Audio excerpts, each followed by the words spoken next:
UPI আমরা সকালে use করি, গুগল পে, ফোনপে, পেটিএম আমরা সকালে ইউজ করি।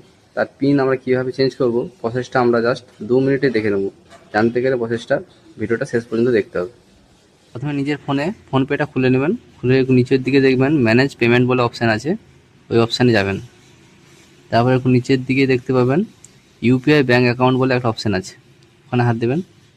আপনার যেই ব্যাঙ্ক আছে সেই ব্যাঙ্কটাতে অপশানটাতে ক্লিক করবেন।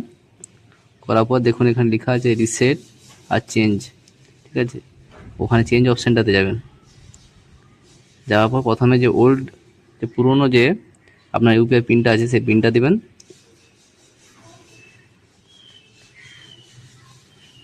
দেওয়ার পর দেখুন enter your 6 digit new UPI pin, নতুন যে পিনটা আপনি দেবেন, তারপর দুবার দেবেন, দিলেই এটা পিনটা চেঞ্জ হয়ে যাবে।